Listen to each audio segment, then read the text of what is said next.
I am Chris Kaler. And I'm Amber Kyuujin Cosplay, and today we are back again, guys, with Hunter x Hunter, episode 125. Yes. So, last episode, we found Palm.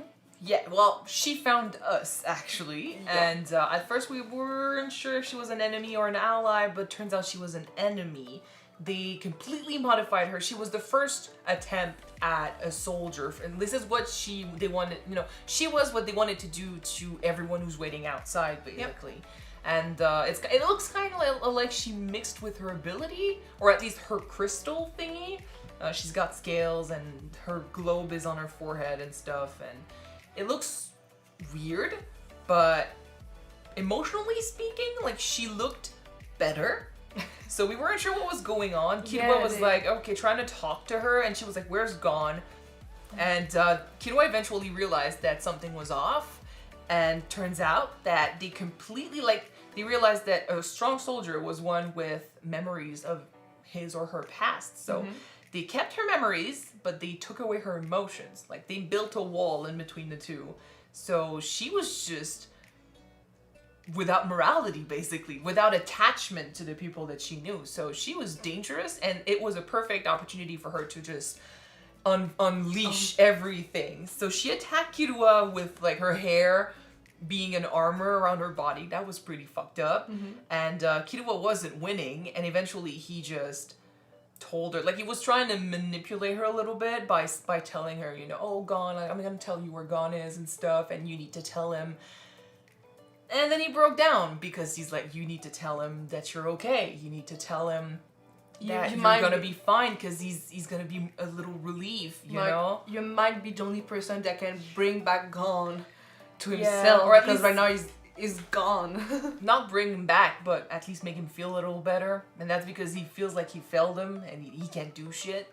So he was breaking down, and Palm broke out of her conditioning, and emotions went back with her memories, and she turned on Shaiya, the little Shaiya that was right above her shoulder, and telling her to kill the Killua. She was like, yeah! You're not gonna control me! Yeah! So, and she told Killua that, Gon needed him, and that he did something. Like, he wasn't useless, and that was just beautiful. Oh. So, this is where we are now. People are still fighting. Well, Netero and Meruem are fighting. Killua is with Palm. Icalgo's on his way. Knuckle and Meruem are still around trying to do something. And Gon is waiting for Pito. So this is... And the other two are trying to join with the king. So... Yeah.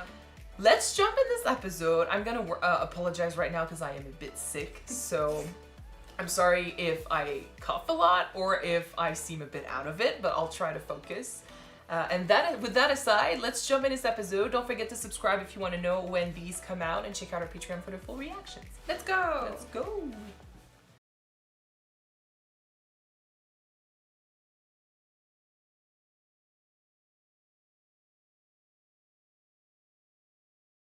Okay. I always think that we have a willpower fight with Hunter x Hunter's copyrights and ourselves. What?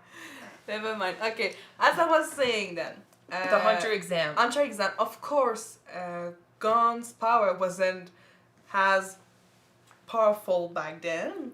And the only reason that he won is because he Never gave up. Never gave up. He had the will, just like he still does. He was ready to die because he wasn't giving up. Well, he couldn't die, because if he died, it was... The other one would have been yeah. disqualified, yeah. But, they're talking about this with him, saying that he's got the strongest will and stuff, which he does, because he probably... It doesn't look like it. You look at Gon right now, he doesn't look like he's listening to what's happening, to what they're saying, but actually he is paying attention, and he is listening.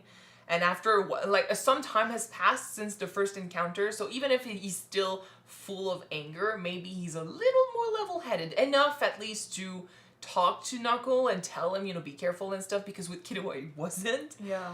But, he's paying attention, and considering his nature and stuff, like, he knows he wants to stay here and face Neferpito and save Kite, but there's also a part of him maybe that's telling him, well, I'd like to also go out there and help my friends, because he's worried perhaps about them. It's just that right now the anger wins out. His tunnel vision is showing him the fact that you need to stay for Neferpito. Yeah, but then that's why they're saying he's got a strong will, because despite wanting to go out and help, perhaps He has a goal and he's staying there. Yeah. to reach it first. But yeah, like the fight Netero versus Meruem is a lot like the Hunter exam one, where the first one that gives up is, it's about will, basically, because Netero won't die. At least Meruem can't kill him until he has his name. So Meruem is in the position of, where Hanzo was, where the guy is not going to give up, but you can't kill him. So you got to make sure to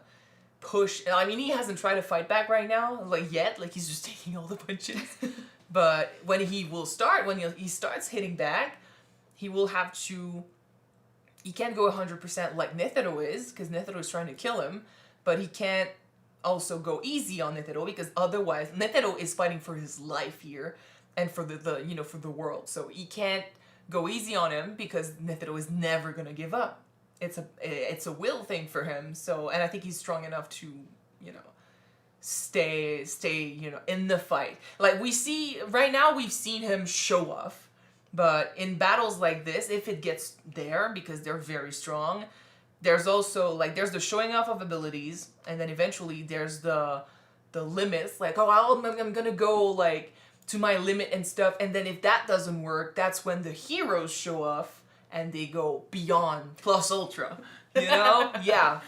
My Hero Academia reference. Uh-huh. But we've seen it happen before, and considering that it's two very strong opponents, we might see it here. Unless Hunter x Hunter doesn't always do that, but sometimes the fight ends before we get to that point, but maybe it will with these two. And I think it's also the point of Netero's narration in this fight about how he's faced opponents before, waiting. And I mean, when you're in a fight, you have to wait for your opponent to hit first, because when you put yourself on the same level as them, you need to see what they're going to do so you can better prepare yourself and then hit them back. But eventually Netero became so strong that there was no point in him waiting for a punch. He just went poke, and they went down. There's no point in waiting, because he doesn't put himself on the same level. Sure. And now he's so above everyone else, I think he's bored.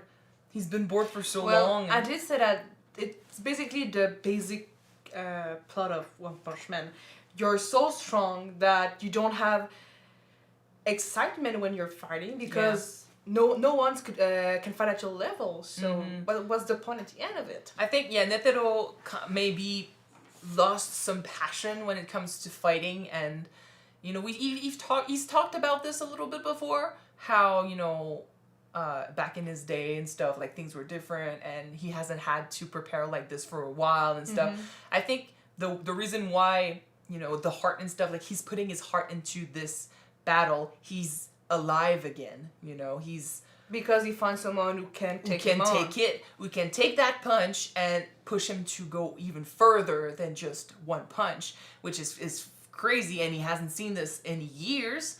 And to him, it's a worthy opponent at last. And I think even Meruem has, the fact that he's freaked out every time there's something happening, there's a punch preparing, he's because he's never seen this. No, I mean, he was first surprised to seeing someone worthy of his mind with Komugi. Yeah. And now he finds someone who is worthy of his power with Netero. Exactly.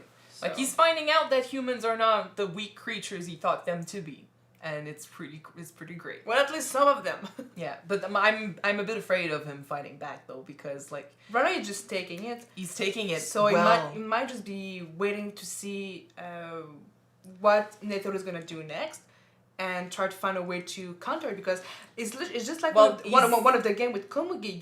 You're waiting to see what are your losses and what you can do to prevent it and to win at the end. I think also that it's the same applies to the other opponent. When you wait for your opponent to make the first move, like I said, you consider them dangerous enough to wait, to be careful, wait and see what they're gonna do. Now Netero has fought, and he has hit first, and I mean Meruem has taken it, but he hasn't given a punch back yet.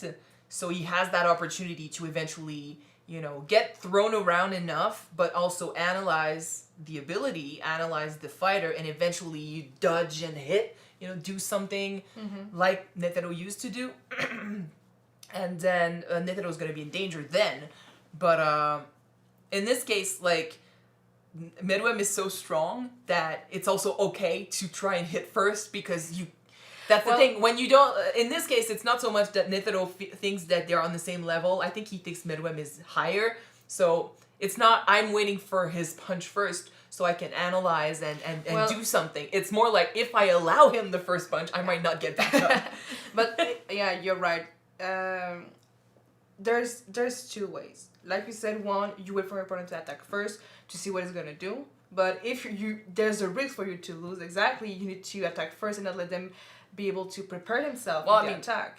It depends on your own abilities and your own strength. Like, if you are weaker than your opponent and you don't, you're not sure that being fast in the fight is gonna, how that's gonna go, then waiting for the hit, knowing that you can dodge and then attack is a good thing. It's a good strategy.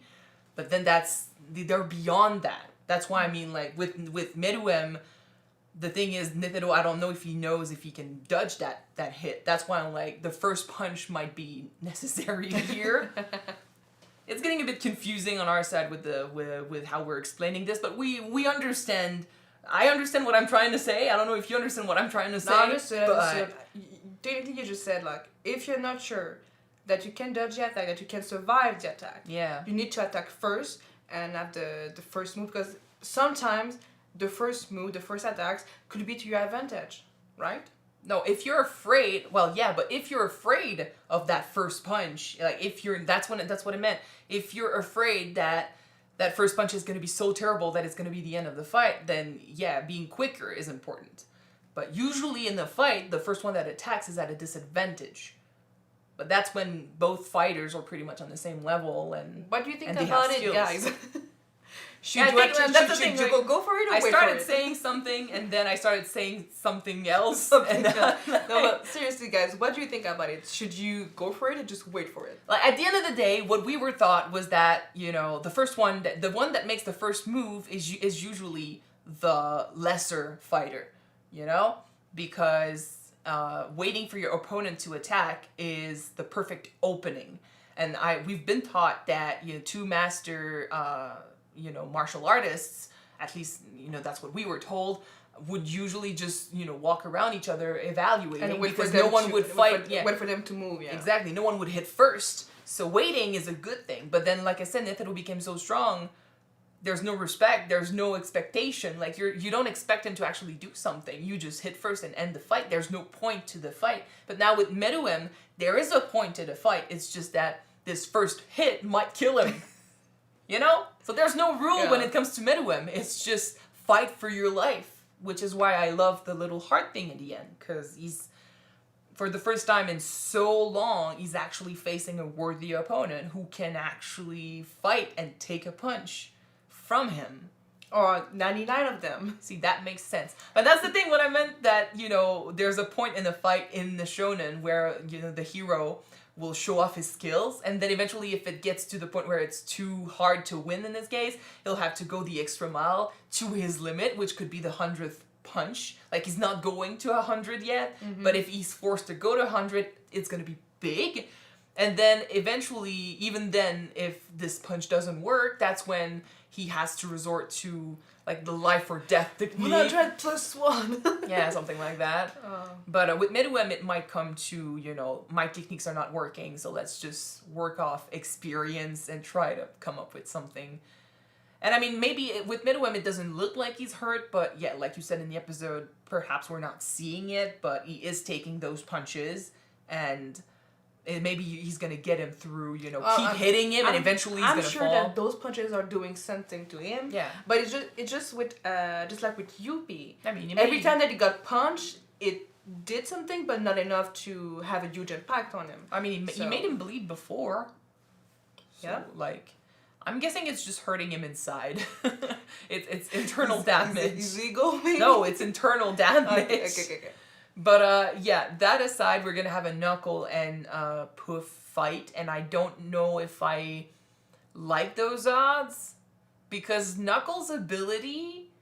Like, versus you, Poof, yeah. Would that work? Like, it's a fragment of but Poof. It's still a part of him, right? Yeah, so like if you hit him and actually manage to attach... That can increase the depth, yeah. But I feel like, you know, I mean, if that works, that's cool. But then I feel like Knuckles' ability works better on bigger opponents. Not ones that can, you know, scatter and make mini each other's. We need to have faith in him.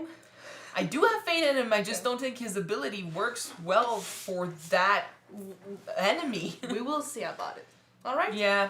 And I mean, the same with Neferpito, who's like, now she's thinking about attacking Gon right away, but then she can't because Komugi's there. So like, we're gonna have to see. Yeah. Like, I don't think she intends to go to Kite, but Gon... And that's the thing, like, right now Neferpito's afraid, so we tend to forget how strong she is, but then she is pretty strong, and Gon is pretty strong, but how is he gonna handle the fight if Neferpito attacks first? Speaking about Neferpito and Gon, do you think that he understood that she only needed maybe 1 hour, or she can do it faster? No? Or it's just convenient? Maybe a little bit of both. Like, he did say 10 minutes, like, just like Shaiapouf, but then again, it's exactly the same amount of time. Like, Hunter x Hunter does that a lot, and these last episodes, the narration has been saying a lot of, perhaps this is what happened, but then perhaps this is what happened. We do know that Gon has a very strong sense of smell, so maybe that helped him to see that Komugi was doing better. I don't know, that she's not that on the deadline. I'm not I don't think it really matters, honestly, but I think it's just, it confirmed to, it's one of the things that confirmed to Neferpito that Gon was dangerous, and she knew that already, but now it's like even more dangerous, so she's gonna be focused on attacking him so he doesn't endanger the king after. So if she wanted to go to Kite before, now she doesn't want to go to Kite, she wants to fight, so that's gonna change things later.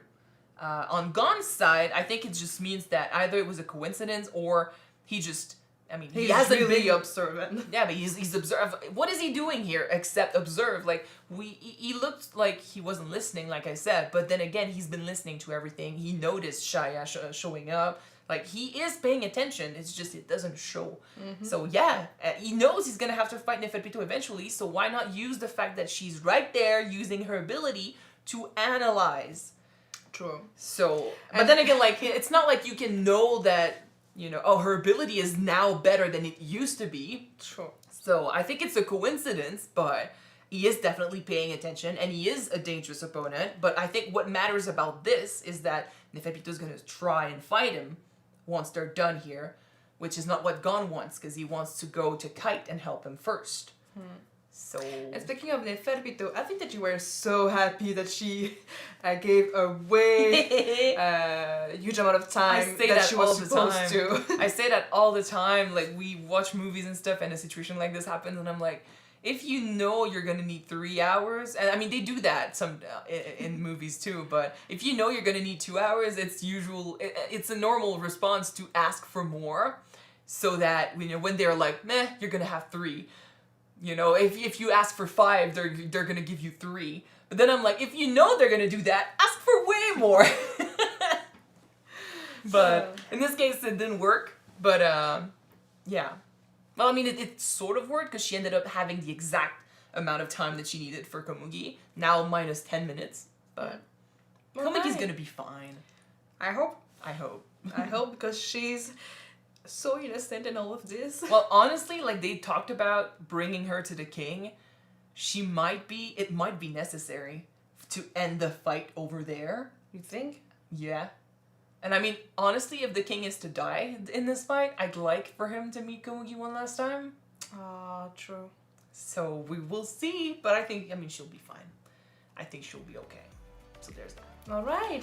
Okay. So that's it for episode 125, guys. Yes. If you want to watch the next episode right away, it is on Patreon already. You can check it out. The link is in the description below. And if you don't, the next one will be on YouTube next week, guys. So stay tuned. I'm gonna see you then. Bye. Bye, guys.